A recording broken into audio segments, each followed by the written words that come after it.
ये मेरे अख्तियार में है कि मैंने तुम्हारे साथ कभी बेवफाई नहीं की। मैं वो सामान अपने साथ ले आई थी और उस दिन फेंकने ही वाली थी, मगर भूल गई। फिर तुम कहते हो कि मैं हर वक्त लड़ने के मूड में क्यों रहता हूँ। बात तो तुमने ही शुरू की थी। आमतौर पर बच्चों को अपने वालिदैन से शिकायत होती है कि वो उनकी बात नहीं समझते, लेकिन मेरे वालिद समझ गए कि मैं क्या चाहता हूँ। निकाह के बाद तुम अपने ससुराल आ जाओगी, फिर कुछ दिनों में आसिफ भी आ जाएगा। तब तक शायद उसका दिल नरम हो जाए और वो तुम्हें माफ कर दे। अब अगर ड्रामा खुदा के बाद की आने वाली किस्त की बात करें तो इस बार सेशा एक बहुत बड़ी चाल चलती नजर आएगी। सीशा अब इरसलान और उसकी माँ को नीचा दिखाना चाहती है और आखिरकार वो अपने मंसूबे में कामयाब भी हो जाती है। वो उन दोनों को सबक सिखाना चाहती है और उनसे अपना बदला लेना चाहती है। इस मर्तबा हामिद भी कुछ नहीं कर पाएगा, क्योंकि वो अपने बेटे की हकीकत से अच्छी तरह वाकिफ है। वो ये भी जानता है कि जो कुछ जायशा कर रही है वो बलावजा नहीं, बल्कि उसने ज़रूर कोई बड़ा मंसूबा बनाया है। उसी लिए वो अपनी तमाम शराइत मनवा रही है। आखिरकार जायशा का निकाह उर्सिलान के साथ हो जाता है। इब्तदा में उर्सिलान अपनी नफरत का खुलकर इजहार करेगा। वो जायशा को अपने से दूर रहने का कहेगा, यहाँ तक कि हर मुमकिन तरीके से उसे उज़ियत देने की कोशिश करेगा, मगर जायशा खामोशी से सब कुछ बर्दाश्त करती रहेगी। दूसरी तरफ जायशा भी उर्सिलान को पसंद नहीं करती। वो उस शख्स से नफरत करती है जिसने उसकी किरदार कशी की, सबके सामने झूठ बोला और झूठी किस्में खाएं। लेकिन अब जब उनका रिश्ता कायम हो चुका है तो उसे मजबूरन इरसलान के साथ रहना पड़ेगा। ताहम कहानी में जल्द ही एक बड़ा मोड़ आने वाला है। इरसलान को आहिस्ता आहिस्ता जायशा की अहमियत का एहसास होने लगेगा। वो उसकी कमी महसूस करेगा और फिर उसे जायशा से मोहब्बत हो जाएगी। वक्त के साथ जायशा भी अरसलान के साथ खुश दिखाई देगी, लेकिन उस वक्त अरसलान को यह एहसास होगा कि फ़ज़ा उससे जो दौर हुई उसकी असल वजह जायशा की आहें और उस पर होने वाला जुल्म था। तब उसे अपनी गलतियों पर शदीद पछतावा होगा और वो अपनी ही माँ को उन तमाम हालात का जिम्मेदार ठहराएगा। अरसलान अपनी ही माँ को इन तमाम हालात का जिम्मेदार ठहराता है। वो गुस्से में कहता है कि अगर उस दिन तुमने मेरे कान न भरे होते, अगर तुमने जायशा के खिलाफ झूठ न बोला होता, तो आज मेरी जिंदगी इस तरह बर्बाद न होती। उर्सिलान की बातें सुनकर उसकी माँ एक लम्हे के लिए खामोश हो जाती है, मगर फिर भी अपनी गलती मानने के बजाय सारा इल्ज़ाम जायशा पर डालने की कोशिश करती है। ये सब बातें जायशा दरवाजे के पीछे खड़ी सुन लेती है।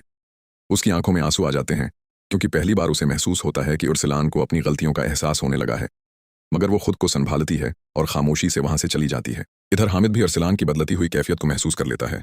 वो उसे समझाते हुए कहता है, बेटा, जब इंसान अपनी गलती मान लेता है तो वही उसकी नई जिंदगी की शुरुआत होती है। अभी भी वक्त है, जायशा से माफ़ी मांग लो, शायद वो तुम्हें माफ़ कर दे। हामिद की बातें अरसलान के दिल पर गहरा असर डालती हैं। वो जायशा से बात करने का फैसला करता है, मगर जब वो उसके कमरे में पहुंचता है तो जायशा वहां मौजूद नहीं होती। मेज़ पर सिर्फ एक खत रखा होता है। कांपते हुए हाथों से अरसलान वो खत खोलता है। कांपते हुए हाथों से उर्सलान वो खत खोलता है। उसमें लिखा था, अरसलान, मैंने उस रिश्ते को दिल से निभाने की हर मुमकिन कोशिश की, मगर बदले में मुझे सिर्फ इल्ज़ाम, नफरत और बेइज्जती मिली।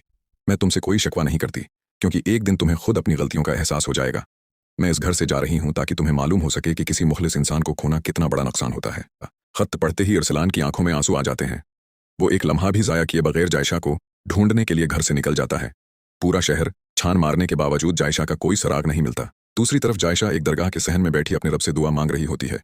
वो कहती है, या अल्लाह, अगर मेरे नसीब में सुकून है तो मुझे वो अता फरमा, और अगर मेरी आजमाइश अभी बाकी है तो मुझे सब्र भी अता फरमा। इसी दौरान हामिद इरसलान की माँ के सामने एक ऐसा राज बयान कर देता है जिसे सुनकर उसके चेहरे का रंग उड़ जाता है।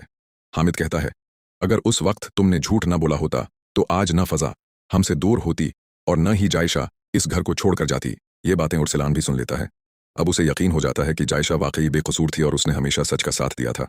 वो अपनी माँ से कहता है, आज आपने सिर्फ जायशा को नहीं बल्कि मेरी पूरी जिंदगी को तबाह कर दिया है। अरसलान की ये बात सुनकर उसकी माँ पहली बार खुद को बेबस महसूस करती है, मगर अब बहुत देर हो चुकी होती है।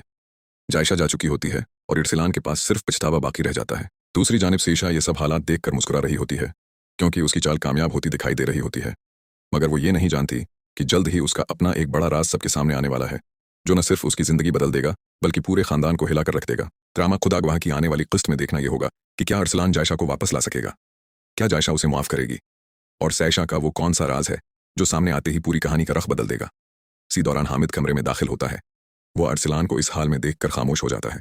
अरसलान रोते हुए कहता है, अबू, मैंने जायशा के साथ बहुत जुल्म किया है। उसने कभी मेरा बुरा नहीं चाहा, मगर मैंने हमेशा दूसरों की बातों पर यकीन किया। हामिद आह भरते हुए जवाब देता है, बेटा, इंसान की सबसे बड़ी सज़ा उसका अपना ज़मीर होता है। जब ज़मीर जाग जाता है तो हर लम्हा क़यामत बन जाता है। दूसरी तरफ जायशा एक सुनसान सड़क पर अकेली जा रही होती है। उसके जहन में अरसलान की हर तलख बात गूंज रही होती है। अचानक एक तेज़ रफ्तार गाड़ी उसकी तरफ बढ़ती है।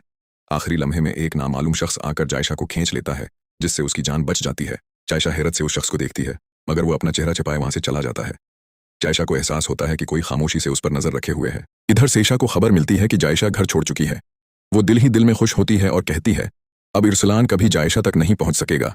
अब असल खेल शुरू होगा, लेकिन उसी लम्हे सेशा के मोबाइल पर एक नामालूम नंबर से कॉल आती है। दूसरी तरफ से सिर्फ एक जुमला सुनाई देता है, तुम्हारी हर साजिश का सबूत हमारे पास मौजूद है। अगर खुद को बचाना चाहती हो तो अभी रख जाओ, वरना बहुत जल्द तुम्हारा सच सबके सामने होगा। यह आवाज सुनते ही